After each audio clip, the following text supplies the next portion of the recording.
So Genesis chapter 20. Sounds familiar, doesn't it? Because something like this already happened with Abraham at the very beginning when we started talking about Abraham. But there's two things in this passage, and this story is pretty self-explanatory as far as what's going on with Abimelech, the king of Gerar. And basically, there's two things that I'm going to pull out of this, or that we see in here, is we see Abraham and Sarah lying by omission, meaning that they left out information as far as they told something that was true, but they did it in a manner for the reason of deceiving or to keep back information or lying to Abimelech and to his people. But also we see sinning by ignorance. And so those are two things I want to talk about tonight really with this passage, and we see that both. So we see that Sarah and Abraham were guilty of lying by omission, and omission means omitting something. And then Abimelech and his people sinned by ignorance. And so I want to talk about both those things. But there in the beginning of the chapter it says, in verse 1, it says, "And Abraham journeyed from thence toward the south country and dwelled between Kadesh and Shur, and sojourned in Gerar. And Abraham said of Sarah his wife, She is my sister. And Abimelech, king of Gerar, sent and took Sarah." So that's what happens here, and this is something that happened already in chapter 12, only with Pharaoh, king of Egypt. And so this is something that had already happened. Let's go back to Genesis chapter 12 just to see that.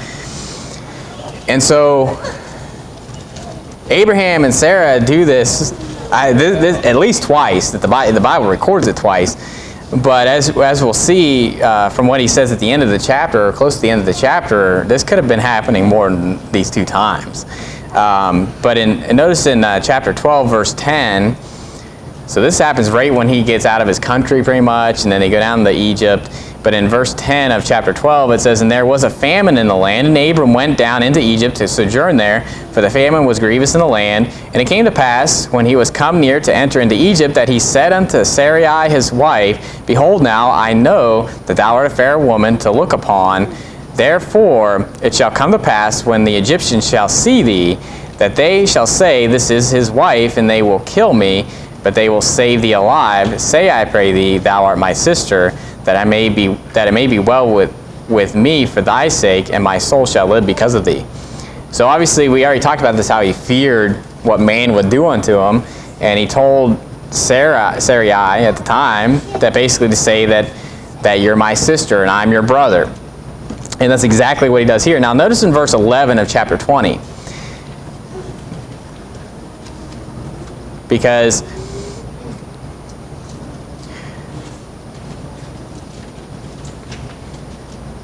actually, go to verse 13, because I'm going to talk about verse 11 and 12 actually when we get to it. But verse 13, he's talking to Abimelech. So Abraham's talking to Abimelech, and he says in verse 13, "And it came to pass, when God caused me to wander from my father's house, and that I said unto her, This is thy kindness which thou shalt show unto me at every place whither we shall come, say of me, He is my brother."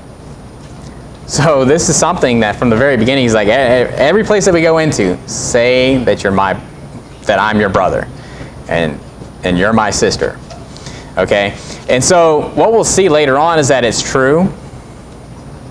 But that'd be like me, okay, saying, for example, we'll get into this here in a second, but Holly is my sister in Christ. If I went up to somebody and said, "This is my sister," technically I wouldn't be lying. But do you see how I'm omitting something that's very crucial information, right? That she's my wife. And when I say she's my sister, I mean she's my sister in Christ because we're both believers. But saying that phrase isn't inherently wrong, but if I'm saying it if I'm saying it for the purpose of trying to deceive, or trying to, it'd be kind of like if some girl, some woman was trying to like hit on me or something like that, and then my wife was around the corner and be like, "Oh, that's my sister." Do you see how that's lying by omission? It's not false that what I'm saying, but obviously it's deceiving. Because obviously that's not what they're meaning, and that's not what they're asking for, and that's not the information that needs to be said. And so Abraham and Sarah are both guilty of this, and they do this. This is the second time that's written down in the Bible. But as we see in verse 13, this could have been happening a lot more than we think. As far as going, the Bible just may not have recorded it. And what's interesting is this happens the same exact place and everything with Isaac later on, where he does the same thing with his wife. And so this is something very common that they do, but I believe they're wrong about doing it. I don't believe that God's in that, the fact that they're lying about, or that they're lying by omission here. And so, but go to Song of Solomon chapter 4. Song of Solomon chapter 4, because,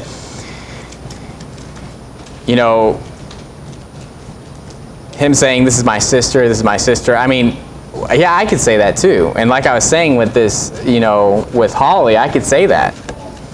And all you husbands, if you have a saved wife, you could say that too. And so, because notice what Solomon says about his wife, and this is something he says over and over again, but just one example in Psalm 4 and verse 9, it says, "Thou hast ravished my heart, my sister, my spouse. Thou hast ravished my heart with one of thine eyes, with one chain of thy neck." Okay? Now, if I were to talk to an unbeliever and I said, "This is my sister, my spouse," and I said I'm from West Virginia, do you understand that they're probably not going to understand what I mean by that, and they're probably going to look at me really strange, okay? But obviously when you read Song of Solomon and we're talking and I say that's my sister in Christ, there's no, and I said that, you're my brethren, brother, sister, When we say that, we're not saying we're all of the same tree, we're all the same, bloodline here. Obviously we all go back to Adam, but what we're saying with that is that we're sisters, brothers and sisters in Christ. But don't lie by omission. And so that's what people do sometimes, and this is something that's very, very common among Baptists for some reason, and preachers, where they'll say something, but they'll leave out something on purpose. And this is the type of preaching I really hate, is where they preach something and they purposely leave out information knowing that it would disprove their point. And so I see this a lot with doctrines when they'll talk about certain doctrines. Think of Zionism, think of the pre-tribulation rapture. I think of all this stuff where they won't bring up the points that we believe because they can't defend them. But someone that actually knows their Bible and has a true doctrine that's irrefutable, you know what they'll do? They'll bring up all their stupid points. And here's the thing, we don't have time to bring up all the stupid points, okay? So if someone will say, well, you didn't bring up that point. It's like, yeah, we don't have enough time in the day to bring up all the stupidity that's out there in the world. But when I preached on the post-tribulation rapture, you know what? I brought up their biggest points. You may say, well, those are big points. Yeah, those are their biggest points. But that's the case, is that you bring up their biggest points and you destroy it, not by being deceiving, though. I literally try to show you this is where they're coming from. This is their angle at even looking at this. This is how they're kind of coming to that conclusion, and that's being honest. Because you can say, well, I can see where someone's coming from with this, right? But here's why it's wrong. Instead of being deceiving and leaving out information on purpose. And preachers do this all the time, and it's lying by omission. Right. And, the Bible talks about what God thinks about lying. We were actually just talking about, you guys were just talking about it. It was uncanny. Not uncanny, but it was just basically something I'm going to be preaching on lying. But go to Proverbs chapter 6. Proverbs chapter 6. Sometimes I've said this too, and I honestly probably need to stop saying it, but when I would go out soul winning, I'd say, lie is, like a smaller sin that we wouldn't think, we kind of talk about it as a smaller sin, but lying actually is a pretty big sin. It's a really big sin. And so we try to downgrade it so that people kind of, you're trying to be soft with them, and I understand that, and I've done that many times, but honestly, lying is a very, very wicked sin. And notice in Proverbs 6, there's 6 things that the Lord hates, yea, 7 are abomination. I believe that all of these he hates, because abomination means to detest something, okay? And that's just the language a lot of times the Bible uses. It'll say like 3 things, yea, 4, and it's just basically a poetic way of saying something, okay? And so when it says 6 things that the Lord hates, yea, 7 are abomination, Yeah, he hates them all. Okay, it's just a poetic way of saying it. Now, and notice what it says in verse 16. So Proverbs 6, verse 16, it says, "These six things doth the Lord hate, yea, 7 are an abomination unto him, a proud look," notice what the second one is, "a lying tongue, and hands that shed innocent blood, and heart that deceiveth wicked imaginations, feet that be swift in running to mischief, a false witness that speaketh lies, and he that soweth discord among brethren." Notice that out of the 7, there's 2 that are talking about lying. That's a big deal, that God mentions it twice, that lying is something he hates. And so we need to not think about lying as far as just being a small little sin. And obviously, yes, one little white lie would send someone to hell, right? But the thing that you need to remember is that lying, and basically, when you tell the truth, that means the whole truth. It means you're not leaving out information on purpose. Now, obviously, when you say something, you may leave out a detail and you're not meaning to, right? Or you don't think that, and you're saying, well, I don't think that's important for them to understand that, or they don't need to understand it to understand this, right? That's not what I'm talking about. I'm talking about purposely leaving out information because you know that you don't want them to understand something. That's what Abraham and Sarah did. They purposely left out information as far as them being husband and wife. Why? For a certain purpose. They wanted them not to know. And so that's what I'm talking about. Obviously, a lot of times we'll give information and it goes over someone's head or they don't understand it, and that's not what your intent was. Your intent was for them to understand what you're saying and for them to understand the truth. But go to James chapter 4, because there's a sin of omission too, right? Sin of commission, omission. Omission just means something like you don't do. And so there's, I believe, lying by omission. And I believe that the Bible is showing us that with Abraham and Sarah. And Isaac's going to do it too. But this is something that is in the Bible a lot, if you think about it. In Genesis chapter 12 and Genesis chapter, a whole chapter is dedicated to it here. This whole chapter is just about this case with Abimelech and them lying to Abimelech, and then this thing coming upon Abimelech. And then obviously it happens again with Isaac. And when something's repeated 3 times, you should probably listen to it. You should probably look at that and say, hey, this is something I should probably take heed to. That God is mentioning it this much, and he dedicated a whole chapter to it. And so, but James chapter 4 and verse 17, notice what it says. It says, "Therefore to him that knoweth to do good and doeth it not, to him it is sin." You know, even not doing good when you know that you should is a sin.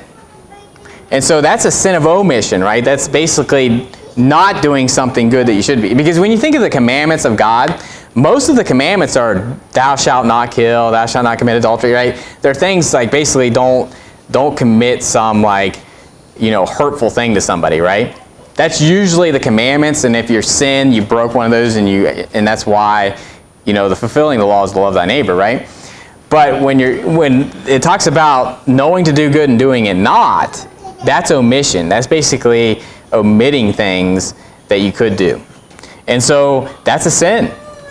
If you know, like if you see someone struggling out on the road, or you see someone that needs help and you had the power to do it and you're able to do it, then you should do it. Go to Proverbs chapter 3. Proverbs chapter 3. And this actually clarifies this too, because I'm not saying that the panhandler that's holding out his hand for money when he's probably got $60,000 in his bank account and he's not working at all, that's not who I'm talking about. Don't give them a dime. That's my advice to you, is don't give those people a dime. They don't deserve it.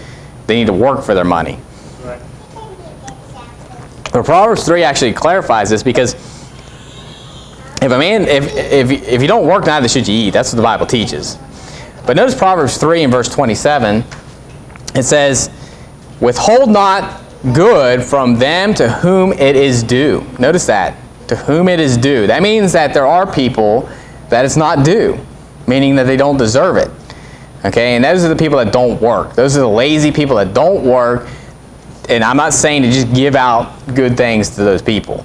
to whom it is due. So if you have a poor person that's working hard, they can't pay the bills, or they're struggling doing this, but they're just doing everything they can to survive, that's the person that you're supposed to not withhold good from. Not the lazy bum that is just trying to get rich off just being lazy. Okay? It says, when it is in the power of thine hand to do it. So notice also that you have to be able to do it. I'm not saying to give people money if you don't have it. Okay? And the Bible's very clear about that, about not, he doesn't want others to be eased in you wanting, right? It talks about that in 2 Corinthians.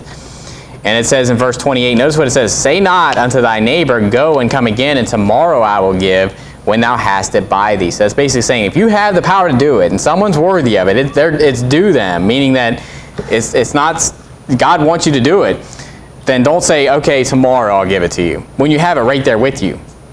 When you have the means right now to do it now. That's what the Bible says. Go to now, ye that say today or tomorrow we'll go into such a city and continue there a year and buy and sell and get gain, for whereas you know not what you'll be on the morrow. And then it goes right into, therefore to him that knoweth to do good and doeth it not, to him it is sin. So we need to remember that, to not sin by omission. Don't lie by omission either. And so there's plenty of preachers that are already doing that, so that's already taken by them. So, but that's the example I think of, mostly when it comes to that. When I see someone lying by omission, politicians do this all the time. Politicians, that is, when you say you answer that like a politician, that's what that means, is they're lying by omission. Lying like a politician, right? They're saying something that's true, but they're leaving out information, right? They're being very vague in what they're saying, purposely to deceive. Purposely to make you think that they're on your side, when truly deep down they're not. And so that's a sin, and all these wicked politicians. That's why, in today's government that we live in, there's no way that a godly Christian is going to be able to make it in that system. Could you imagine, okay? They said, okay, Jason Robinson, will you run for office here in West Virginia? We just need to know a couple of your stances. What about gay marriage? What do you think about that? Well, they should be put to death. Well, there goes my campaign. Just think about the fact that if someone actually stood on the Bible, where they would go. Show me a politician that has that stance, that actually believes the Bible. Now, back in the day, it wasn't that big, it wasn't that radical. But even today, if you were just saying, well, I don't think they should get married, you're stoned with stones by these people, and you need to be understanding and tolerant and all this stuff. But you have to pretty much lie by omission to be a politician. You have to play the game.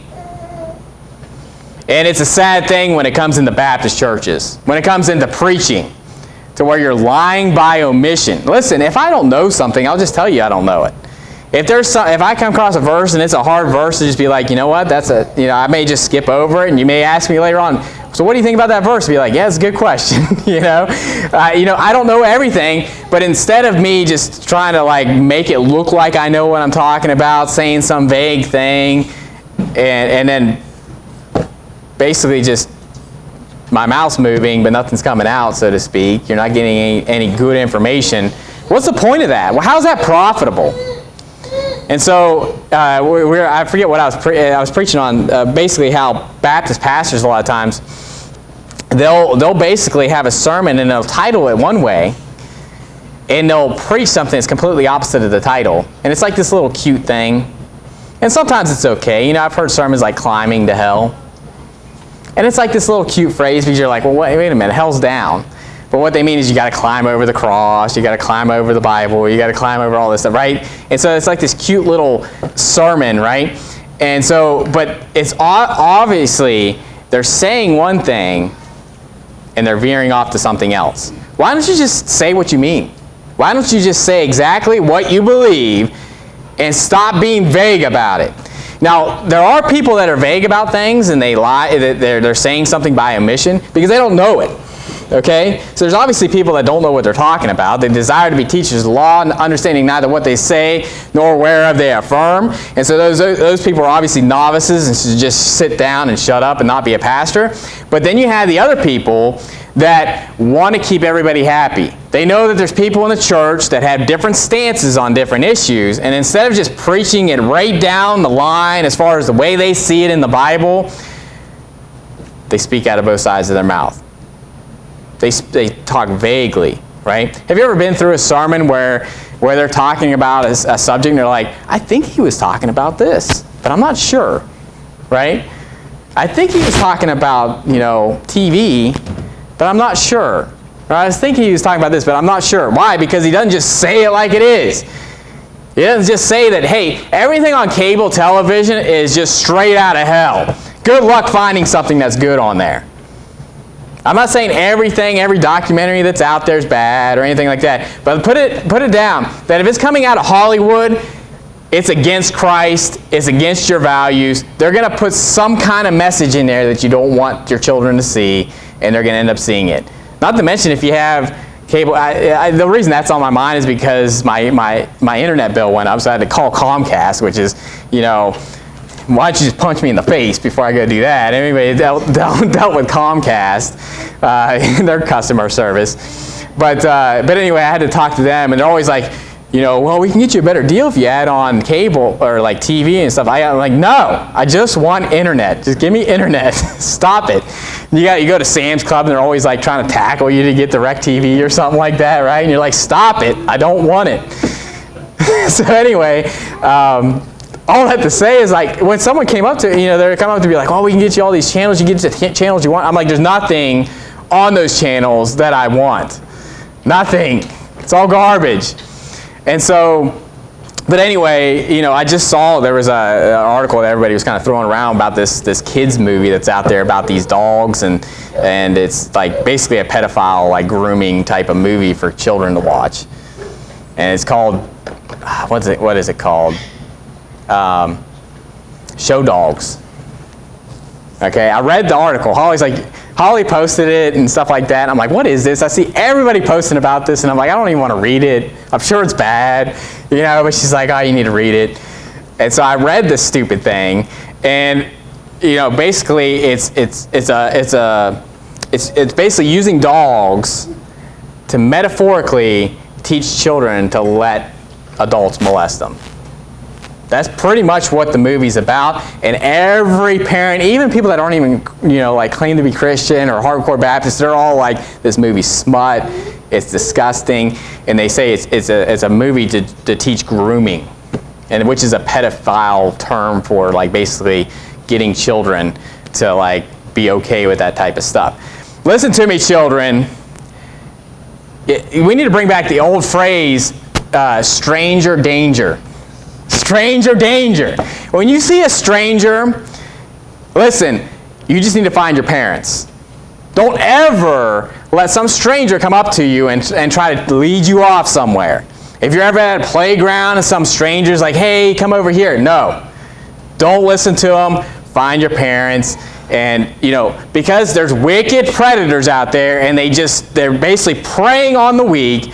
And there's so many stories about kids being kidnapped, being molested. Our children need to learn not to trust strangers. And by the way, even people in the church, okay? And don't get me wrong, I don't think there's anybody in here that I would put under that realm, but we need to be safe. You need to, give everybody, trust no one, give everybody the benefit of the doubt. Right. But trust no one. I'm not going to ask you to say, hey, bring your kids over, I'm going to watch them for the night. Okay? Not that I'm afraid. Obviously, I would take care of your children. I would die for your children. I love everybody in this church. But we need to have that mentality that, hey, no, we need to not trust people. Not with our children. That's our most prized possession, is our children. And these movies that are out there are just training children to trust strangers, to allow them to do things to them that are unnatural, and for them to just get over it. It's disgusting, and I have no idea how I got off on that point. But somehow I got off on the point as far as Hollywood, cable, and all that garbage. But all that to say is that we need to not be vague in what we're saying, right? and not to sin by omission. Go to 1 John chapter 2. 1 John chapter 2.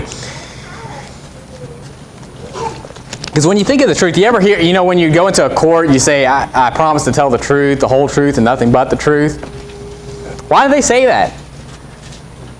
Because there's lying by omission, right? Because the whole truth, meaning that you're not leaving out information.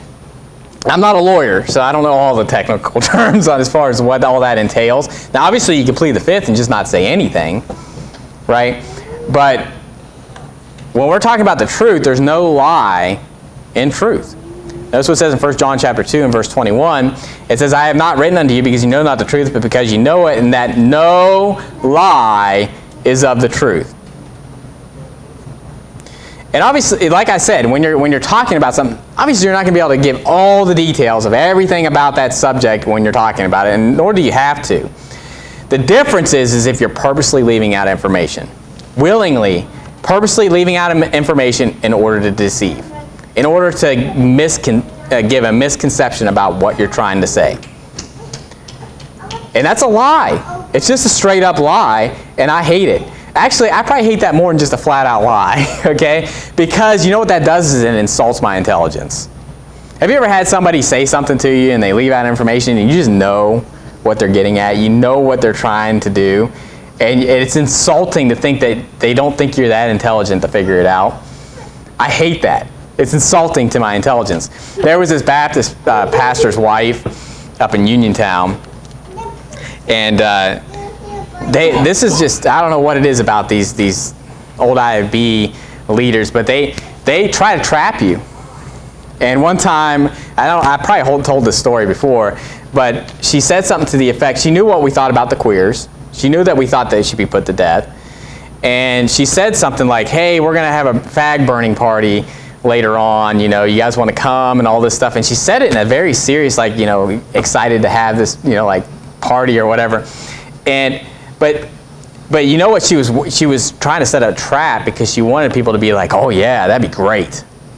And get real excited about it, and just and because she's trying to trap them to make them seem like they're evil for thinking that queers should be put to death.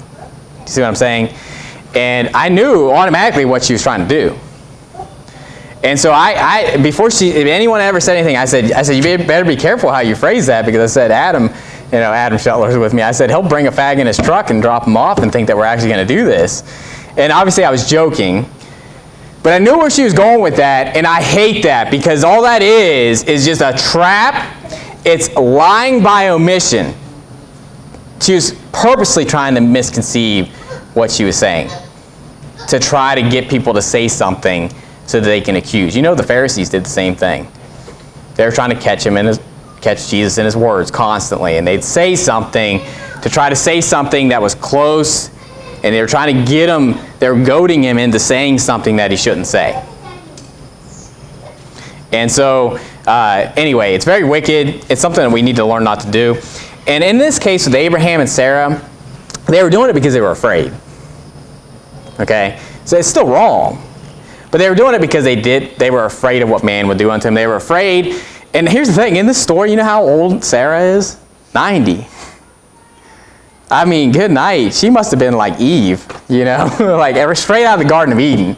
Because at 90 years old, he's still afraid that, and obviously she must have still been a very fair woman at 90 years old, because the king of Gerar, Abimelech, took her into his home. And so, anyway, Abraham he struck gold when he married Sarah, apparently. But anyway, that's beside the point. Someone had a post, this is a side note, someone had a post, and they're like, is it wrong to want to marry someone that's beautiful? And all these people are like, oh, Proverbs 31, favor is deceitful, beauty is vain, right? Listen, there's nothing wrong with wanting a beautiful wife, right? And so this whole idea, some people get way too spiritual, okay? Because obviously they need to be saved. Obviously you want to marry someone that's a godly woman. But there's nothing wrong with being attracted to your wife, okay?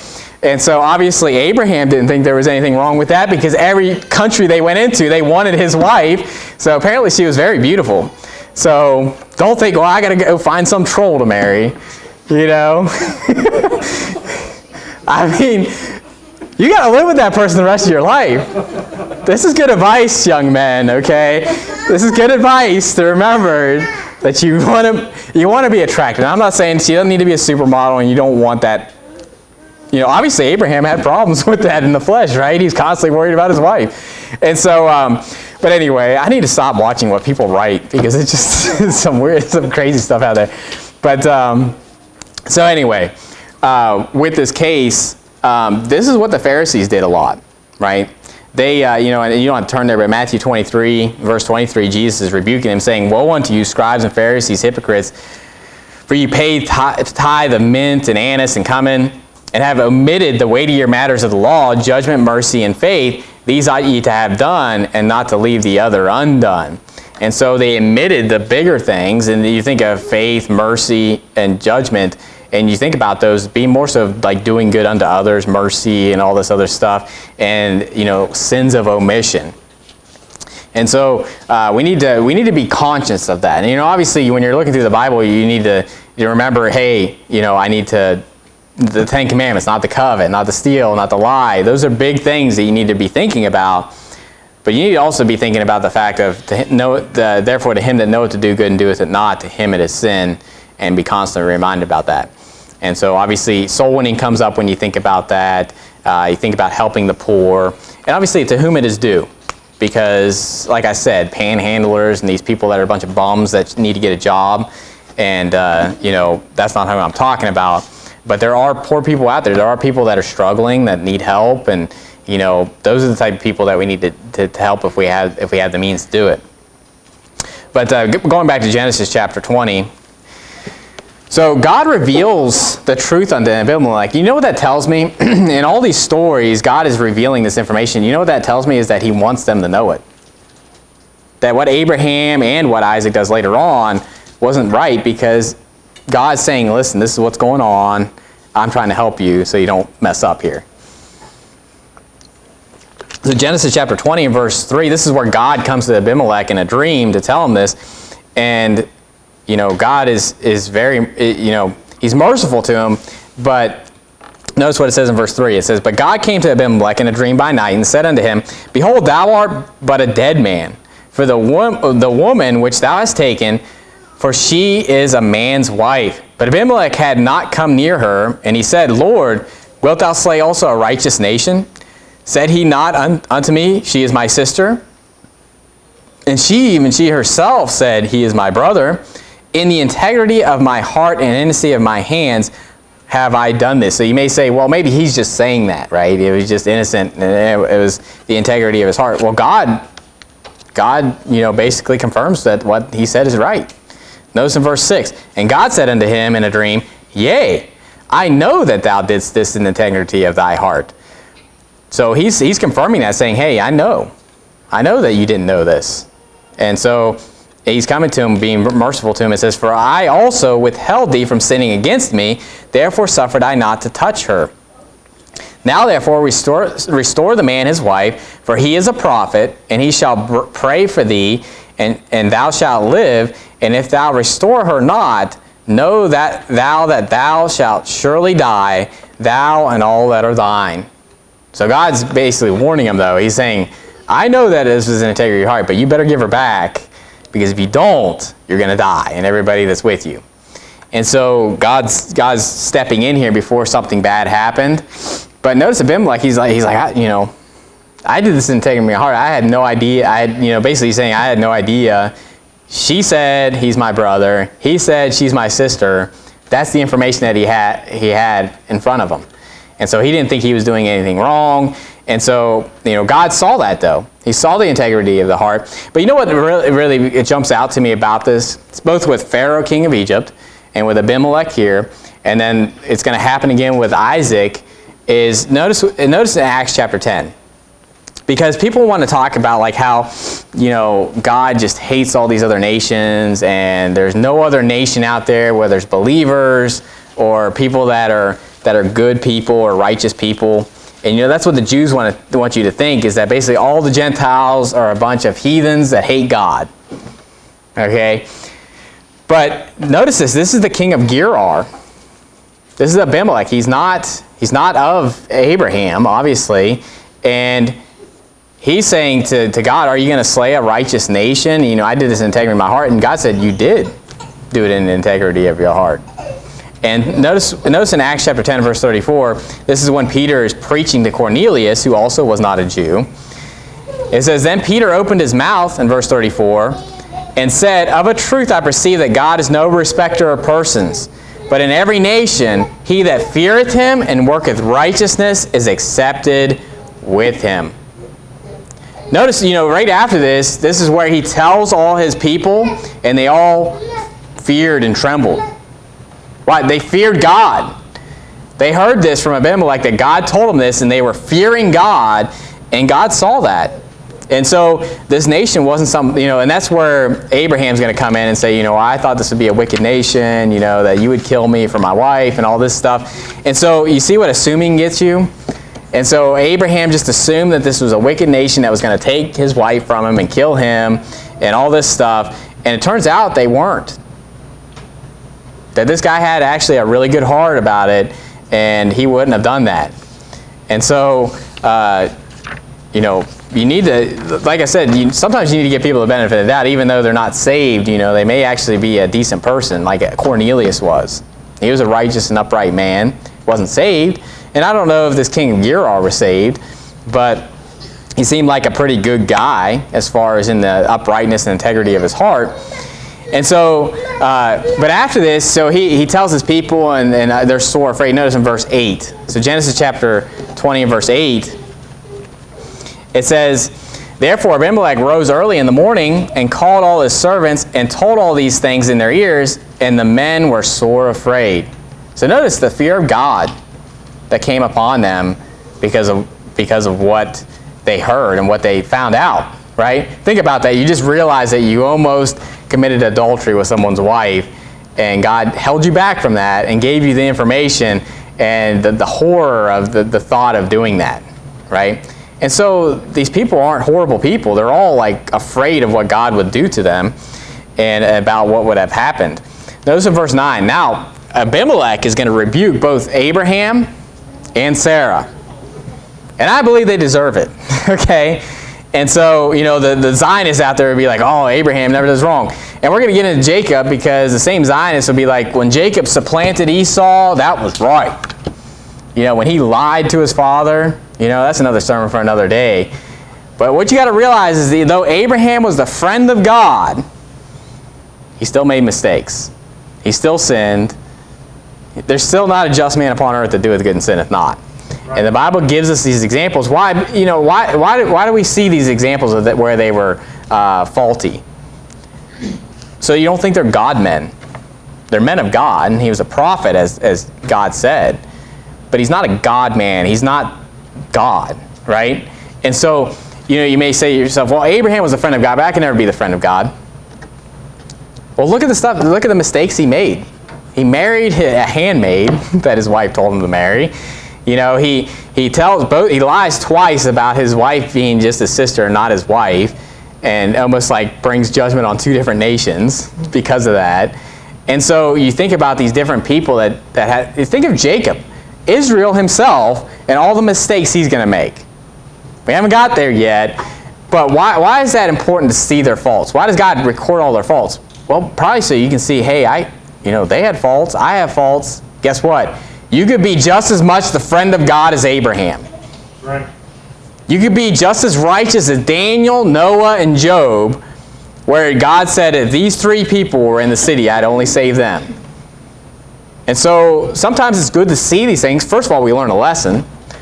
But second of all, we realize that Abraham was just a man. Abraham was just a man just like us. He makes mistakes. Sarah made mistakes. They're not these sometimes I think with Bible characters, we elevate them to some mystic type of level. Like you think of Paul, right? If Paul walked in here, he'd be just a normal guy.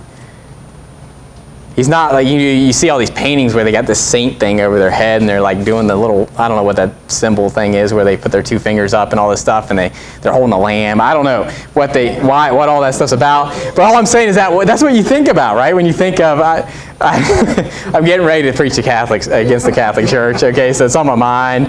But you think about that stuff and it's like this high and mighty, like lofty type of people. You know that Paul would just be like, he was a rough character. Think about the stuff that he writes. He's a rough guy. He was a little rough around the edges. He wasn't this like saintly, when I say saintly, I say it the way like the Catholics would look at it, like this like angelic being that floated. He would just hover around people, That's the way you think about these people. But they were just normal people, and you could be just as great as them. You could do more than them. That's the mentality you need to have, is not to think, okay, that was back then, they did great things. You know what? Paul could have thought that same thing about Abraham and Isaac and Jacob and all these people. But now you look at Paul, who was thousands of years later, and he was, we would say, the greatest Christian that ever lived. But maybe the greatest Christian that ever lived, we haven't known yet. He is unknown yet well known throughout history. Maybe you could be the greatest Christian that ever lived. And so Paul had a late start. And so you say, well, I'm old, I'm like, in my 30s or whatever, and I can, what can I do? A lot. So, but Genesis chapter 20, verse 14 or verse 8, this is where he rebukes both Abraham and Sarah. Notice verse 8. It says, therefore Abimelech rose early in the morning and called all his servants and told, in verse 9, we already read that. Verse 9, it says, then Abimelech called Abraham and said unto him, what hast thou done unto us, and what have I offended thee, that thou hast brought on me and on my kingdom a great sin? Thou hast done deeds unto me that ought not to be done. And Abimelech said unto Abraham, what sawest thou that thou hast done this thing? And so that's where Abraham explains, saying, hey, I was afraid, that you were going to take my wife, all this stuff. And so he rebuked Abraham for this. He's like, what in the world? What'd you see, and why in the world did you do this, pretty much, to where you'd bring this great sin upon my kingdom? And so notice, this doesn't sound like a wicked guy when he's saying, hey, this almost happened in my kingdom where I committed a great sin against God. And so notice in verse 14, now he's going to switch it to Sarah. And it says, and Abimelech took sheep and oxen and men servants and women servants and gave them unto Abraham and restored him Sarah his wife. Notice what it says in verse 15. And Abimelech said, behold, my land is before thee, dwell where it pleaseth thee. And unto Sarah he said, behold, I have given thy brother 1,000 pieces of silver. Notice he calls Abraham. He doesn't say your husband, he says thy brother. You see how he's putting that back in her face? And the fact that he said thy brother. And it says, behold, he is to thee a covering of the eyes, and unto all that are with thee, and with all other, thus she was reproved. He's basically saying, you need to get to your husband, and, basically he's the covering of your eyes. Basically just get under his authority, and get where you need to be there. And so she's rebuked for that. She's reproved, but both of them are reproved because they both did it. Abraham said, this is my sister, and she said, this is my brother. And so, and I think I might have skipped the part where, actually I did skip a part. Yeah, sorry. So we were talking about basically how he said they were sisters, okay? Or it was his sister. Go to verse 12. Verse 12 of Genesis chapter 20. Because I fear, basically saying, in verse 11, and Abraham said, because I thought surely the fear of God is not in this place, and they will slay me for my wife's sake. And notice what he says in verse 12. It says, and yet indeed, she is my sister. She is the daughter of my father, but not the daughter of my mother, and she became my wife. So remember that obviously that's where we get into the lying by omission, right? Well, it is true, she is my sister, but she's also my wife. Don't you think that's some pretty important information you should have given there from the beginning? But what's interesting about this, go to Genesis 11, because he says, she is the daughter of my father and not the daughter of my mother. So basically what he would be kind of saying there is she's my half-sister. But what's interesting about this is in Genesis 11 and verse 31, notice what it says. Genesis 11 verse 31, it says, "And Terah took Abram his son, and Lot the son of Haran his son's son, and Sarai his daughter-in-law, his son Abram's wife." So, now this is the narrator speaking. So one thing to note here, however you look at this, she's clearly his daughter-in-law. Okay. Now, it could be the fact that if you were to marry, and now obviously this is wrong, but if you were to marry your half-sister, that your father would, like, if I were to marry my half-sister, which I don't have a half-sister, but let's say that were the case, my dad would be, it'd be both her dad and her father-in-law, right? You could look at it that way as far as, like, that's a weird situation, but that's how it would be, because he's both the father and, like, his son is also married to his... Yeah, so anyway, what I think about this, though, is that I think it might actually be, when it says that my father's daughter, sometimes father isn't, like, your direct father. Sometimes when it says my father, like our father Abraham, when they said that, it clearly wasn't their, like, immediate father. And so sometimes it could be meaning, like, father's up the line. And so he could be saying basically she comes from that, like, my father's side of the family. And also, Laban was called Jacob's brother, even though it was his uncle, right? So you could look at it, maybe Terah's father, Nahor, had a daughter that was around the same age as Abraham or something like that. And it was like, or, which would be kind of like his aunt, okay? But that would be technically his sister. I'm not saying any of this is right, but I'm just trying to see how you'd reconcile this, okay? And the fact that it'd be his daughter-in-law, but at the same time his daughter. But it doesn't say that it's Terah's daughter. It says it's my father's daughter. And so anyway, you may not have cared to look at that. But I'm just showing you, like, what people try to say is a supposed contradiction in the Bible. Because in one place it says she's my father's daughter, and in another place it says that Terah that's his daughter-in-law. It could be just as simple as the fact that if you married your half-sister, your dad would be literally both her dad and her father-in-law at the same time. That's probably how it would make sense. But anyway, there's always people out there that want to try to, discredit the Bible. But in Genesis, go back to Genesis chapter 20. Now, the last thing that I'm going to get into here, because we saw that lying by omission is, wrong, and sinning by omission is wrong, and so we need to not try to purposely deceive people by telling the truth, but leaving out information that's still wrong. That would still be considered a lie.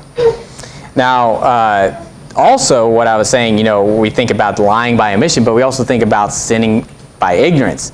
Because people want to believe that, well, I didn't know that was wrong, or I didn't know this, therefore I'd be innocent and I'd have no punishment. It's not the case.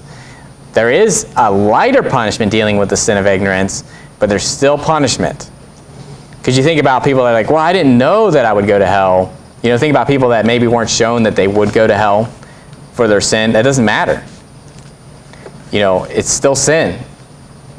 But there is a lesser punishment on people that were ignorant. Think about Paul. It says that he did it ignorantly in unbelief, and therefore he found mercy because of it.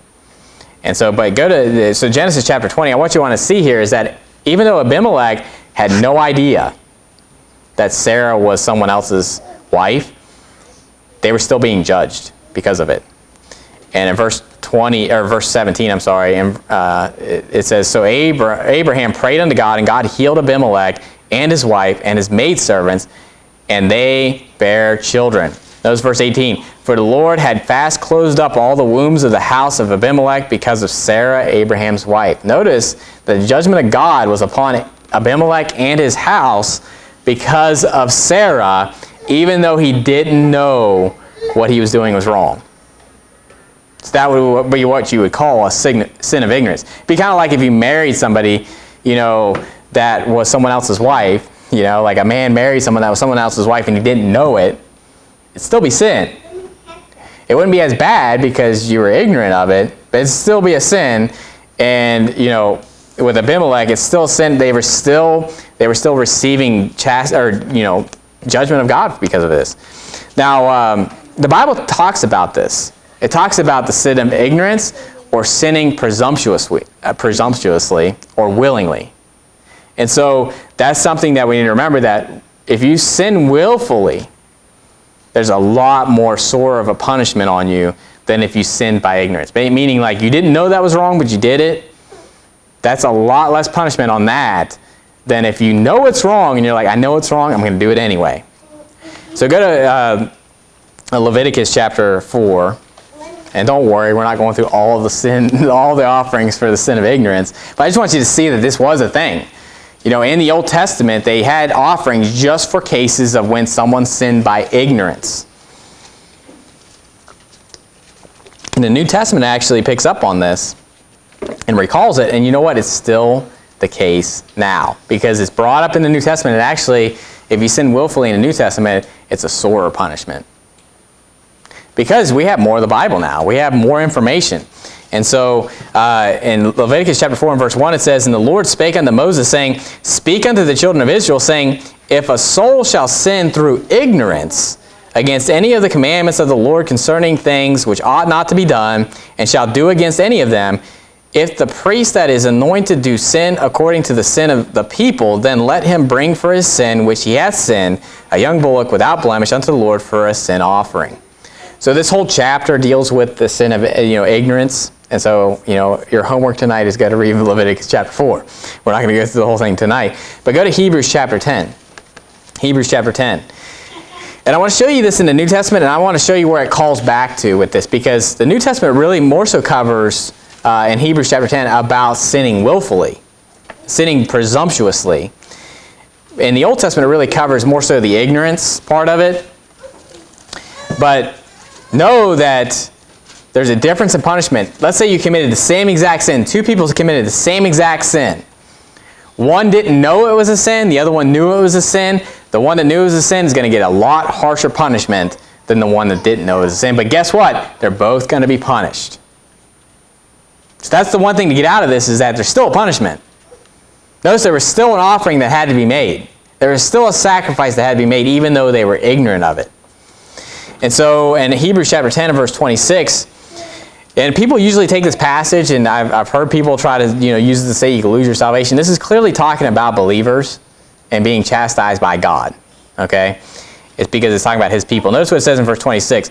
For if we sin willfully, after that we have received the knowledge of the truth. Notice, you know the truth, and you sin anyway. That's the key.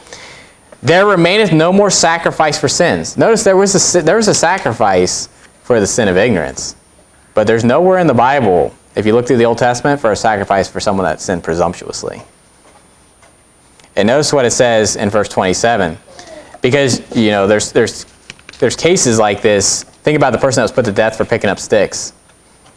Obviously the Bible says, not to do any work, and he that doesn't honor the Sabbath is put to death. Why was that so harsh on that person? Because he did it presumptuously.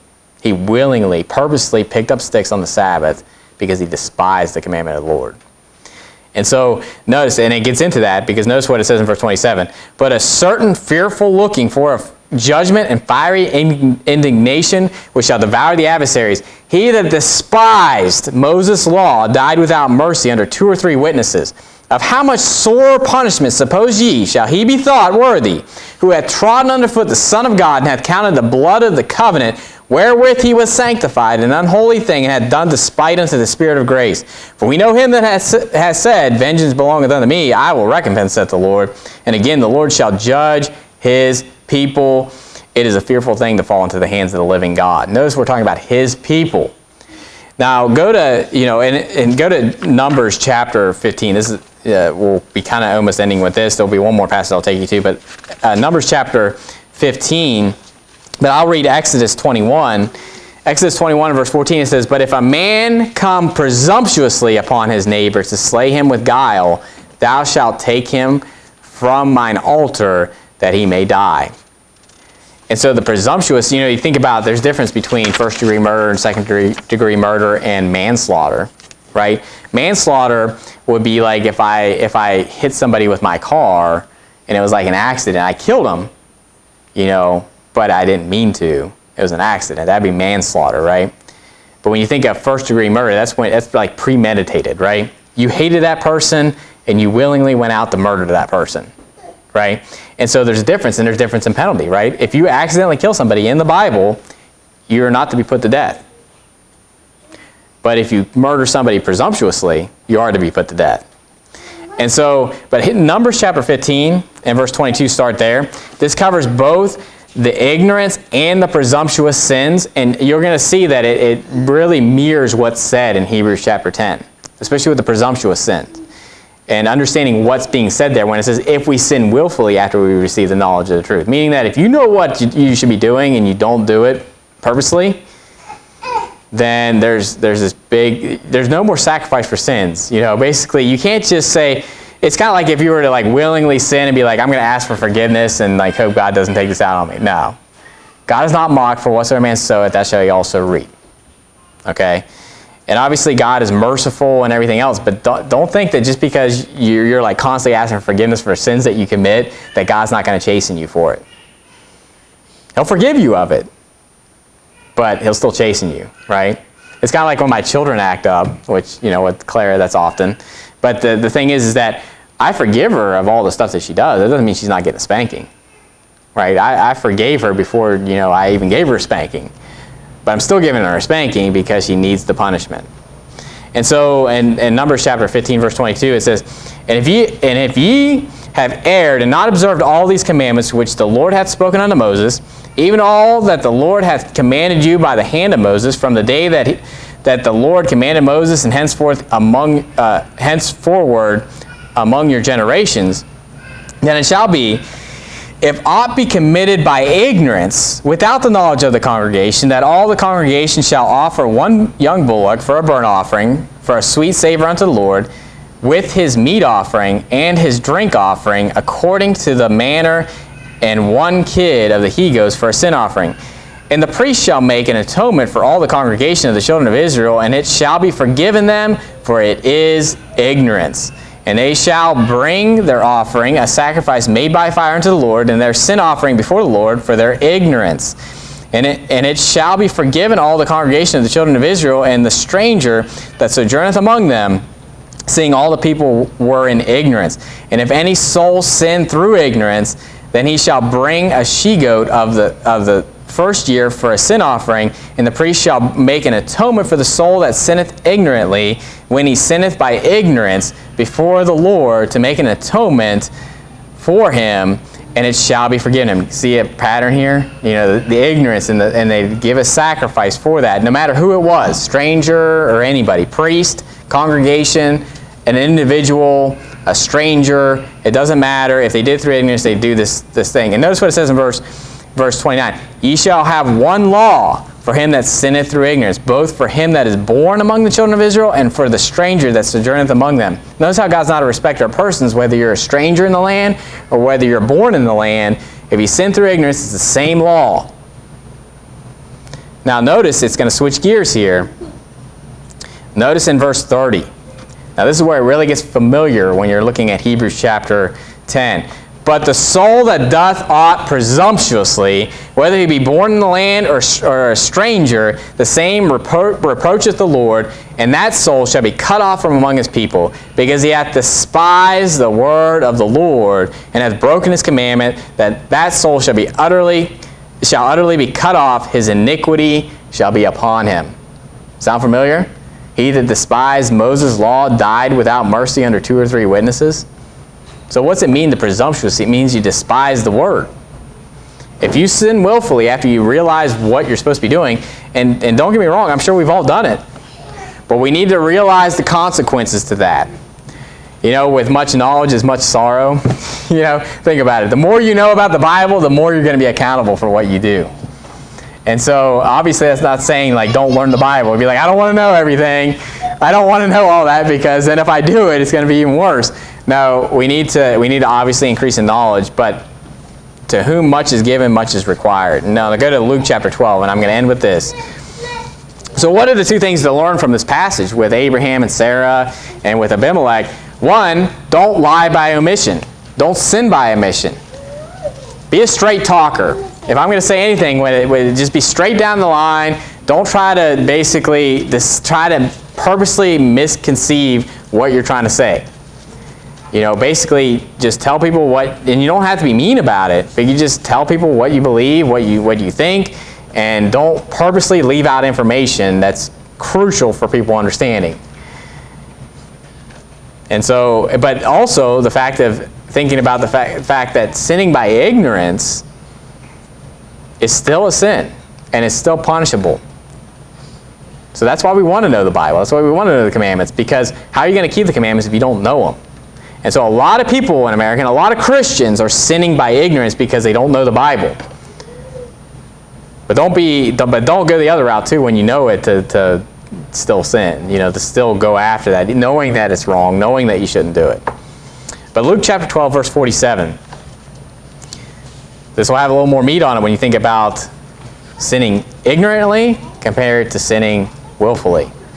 Notice what it says in verse 47. And that servant which knew his Lord's will, and prepared not himself, neither did according to his will, shall be beaten with many stripes. But he that knew not, and did commit things worthy of stripes, shall be beaten with few stripes. For unto whomsoever much is given, of him shall be much required, and to whom men have committed much, of him they will ask the more. That's straight out of the mouth of Jesus right there. That to whom much is given, or whomsoever much is given, of whom shall be much required. And that's what you have to remember. And here at Mountain Baptist Church, the congregation here knows more about the Bible probably than a lot of people that are in our area. And, as far as just knowledge about the Bible, knowledge about the commandments, knowledge about what we should be doing and shouldn't be doing, but to whom much is given, of whom shall be much required. And so we need to remember that, and we need to hold ourselves to a higher standard, because we're at a higher standard because we know more. But the same people, though, that are simple, that are ignorant, they still have punishment for those sins. So they're not getting scot-free, okay? So it's not like, well, let's put my head in the sand and then, I'm scot-free because I don't know what I'm doing. No, obviously, they're still going to get punished for it. And so the wise person foresees the evil before he comes to it, but the simple goeth on and is punished. And I'm misquoting that a little bit, but Proverbs talks about that as far as we foresee that stuff. We can see that stuff coming. We can understand it. We can discern it because we have the Bible. We know the truth. We know the commandments.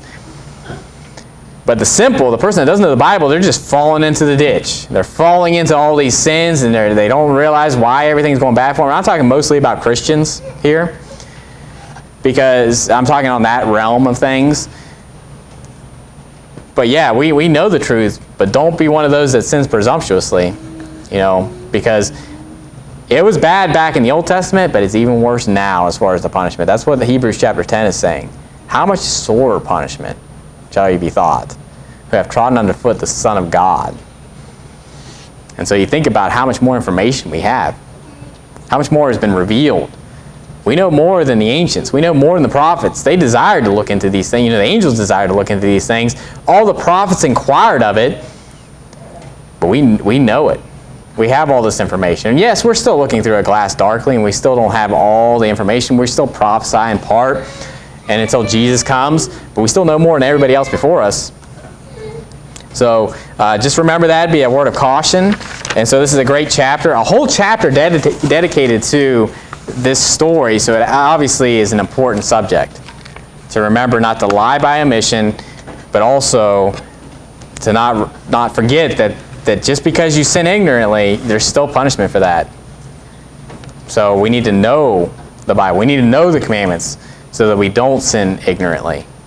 And so let's end with a word of prayer. Dear Heavenly Father, Lord, we thank you for this evening and pray that you be with us as we go home, but also as we go back to the workforce and get everything that we need to get done this week. I pray that you bless our finances and just help every family to be able to provide for their family. And Lord, that we'd also have we'd have the means to where we could help those that don't have anything, Lord, that we can do good unto others, and that we'd have it in our hands to them that are due, that it's due, and Lord, that we can be a blessing to others. But Lord, we just pray again that you be with us. We thank you for dying on the cross for our sins and shedding your blood and raising again the third day, and just forgiving us from all our sins, whether they're through ignorance or presumptuously, Lord, that you've taken care of them all, and that we'll be with you in heaven. And Lord, we just love you and pray in Jesus Christ's name. Amen.